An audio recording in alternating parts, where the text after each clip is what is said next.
पे चलते रहे, कोई सुनने वाला नहीं था। एक दिन साहब श्री अपने घर के बगल में बैठे हुए हैं और वहां पर साहब सोच रहे हैं कि गुरु शिव तो दिखता ही नहीं है, इंसान के रूप में होता तो लोगों को बताता कि भैया शिव को गुरु बना लीजिए, ये न दिख रहा है न इसको मैं जान रहा हूँ, कैसे लोगों को बताऊं।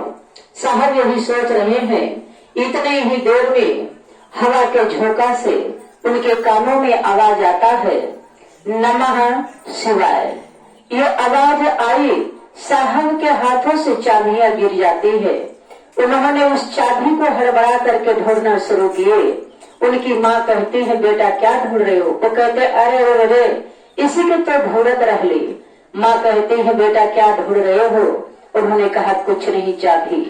अब ये सोचने वाली बात है कि साहब ने उस समय अपनी चाबी क्यों लेकर के गए थे।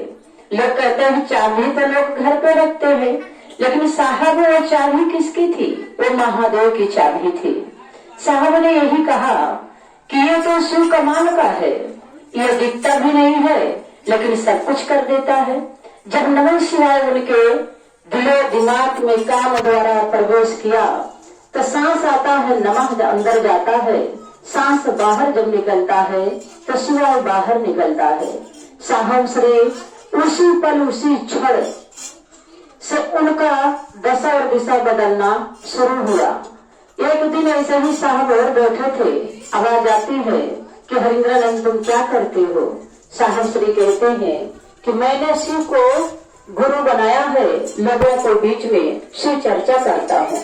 फिर आवाज आती है कि जो तुम करते हो वो दूसरों को करने के लिए कहो। साहब श्री हरिंद्रानंद जी ने उसी बार पहली बार अपने पत्नी से, दीदी माँ से कहा कि नीलम हमने शिव को गुरु बना लिया है। दीदी माँ बहुत खुश हुई कि चलो कोई अस्थाई तो उनको मिला, जो इधर उधर भटक रहे थे, कोई अस्थाई तो उनको मिला, उन्होंने शिव को गुरु बनाया है। और दीदी माँ भी उसी क्षण शिव को अपना गुरु बना लेती है। पति पत्नी थे वो दोनों, एक पत्नी का भी फर्ज दीदी माँ ने निभाया और एक शिष्य होने के नाते भी उन्होंने अपना फर्ज निभाया था। दीदी माँ कोई आम इंसान नहीं थी, वो साक्षात इस धरती पर आदि शक्ति के रूप में जन्म ली थी। हम आप पहचाने नहीं उनको, हम आप जानते नहीं थे, लेकिन दीदी माँ हम सबको जानती थी। दीदी माँ हमारे कष्ट को दूर करती थी, खुद कष्ट अपने ऊपर ले लेती थी, लेकिन हमारे कष्ट को निवारण करने के लिए महागुरु महादेव से दया मांगती थी। मेरे भाई बहन, पहला प्रथम सूत्र आया कि हे शिव आप मेरे गुरु हैं, मैं आपका शिष्य हूँ, मुझ पर दया करेंगे गुरु महादेव। दया जब मन महसूस कर ले जाए कि गुरु की कृपा हो रही है, गुरु की दया हो रही है, तो दूसरा सूत्र का पालन करिए, चर्चा। चर्चा मेन करी है, चर्चा अनिवार्य है, चर्चा गुरु दक्षिणा है। चर्चा कैसे करना है? हे भैया हे बहनी, शिव हमारे गुरु है, आपके भी गुरु शिव हो जाए, आप भी शिव को अपना गुरु बना लीजिए। दूसरों को समझाना हमारा और आपका कर्तव्य है।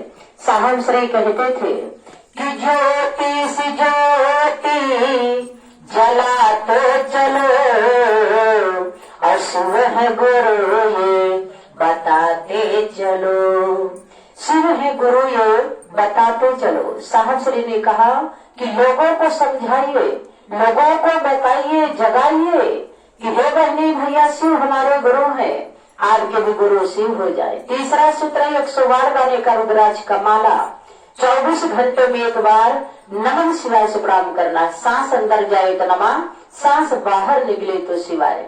क्योंकि शरीर प्रणाम नहीं करता, शरीर नमः शिवाय नहीं करता, ये मन नमः शिवाय करता है। मन से रिश्ता बनता है, मन से रिश्ता टूट जाता है।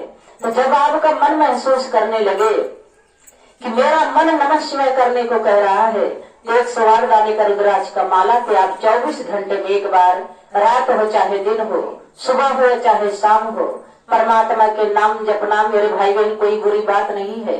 भगवान के नाम पे बहुत सुख मिलता है। तुम नमः शिवाय करिए, सांस अंदर जाए तो नमः, सांस बाहर निकले तो शिवाय। आपके पास अगर माला नहीं है तो अचपा जाप करिए, खंडों खंडों में प्रणाम करिए, टुकड़ों टुकड़ों प्रणाम करिए। टुकड़ों टुकड़ों में कैसे करना है? दिन में 5 बार, एक बार में 11 बार। खेत खलिहान जाओ, बाजार हाट जाओ, मेरे भाई बहन अपने गुरु की याद करो। जब आपका मन महसूस करने लगे, जब गुरु याद आने लगे, तो मेरे भाई बहन उनको याद करिए। कहा गया है कि गुरु तभी याद आते हैं जब रिश्ता उनसे बनने लगता है, जब रिश्ता धीरे धीरे मजबूत होता है। तो गुरु आपको जैसे दीवाना बना दे, उसी तरीके से दीवानगी छा जाती है। मेरे भाई बहन, रिश्ता चाहे जैसा भी होता है, लेकिन उसमें प्यार कितना मजबूत होता है। कहा गया है, साहब श्री कहते थे कि जब जागो तभी सवेरा। जीवन में अगर कुछ आपको पाना है तो परमात्मा से प्रेम करिए। ये प्रेम आपको अंत तक लेकर के चला जाएगा। लेकिन शरीर का जो प्रेम होता है, उसके लिए कोई दिखावा नहीं होता। शरीर प्रेम करता है, चाहे वो कोई भी हो, बेटा हो, बेटी हो, पति हो या पत्नी हो। वो शरीर जब प्रेम करता है तो कितने दिन तक? जब तक के शरीर में सांसें है उतने दिन तक। लेकिन परमात्मा से जब प्रेम होता है ना, परमात्मा के शरण में जब वो सर झुकता है, तो मेरे भाई बहन अंत के बाद भी ये परमात्मा साथ देते हैं, वो छोड़ते नहीं है। और इसी तरीके से साहब श्री ने शिव को जब गुरु बनाया था, तो उन्होंने मन से उनसे प्रेम किया, मन से उनको चाहा, मन से उन्हें अपना गुरु बनाया। अपनापन में बहुत प्रेम मिलता है, बेटा के लिए, बेटे के लिए, पति के लिए और किसी के लिए भी। लेकिन ये जो रिश्ता आपने शिव से जोड़ा है, ये अलग ही रिश्ता है। इसके कहने में और सुनने में अति सुख मिलता है।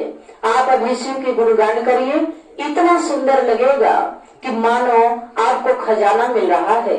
सुनने में कितना सुख देता है, तो जपने में सोचिए कितना सुख देगा। तो इसी तरीके साहब श्री ने कहा कि मन का खेला है, ये हार मास शरीर का खेला नहीं है। ये तो नष्ट हो जाएगा, एक दिन ये जल जाएगा।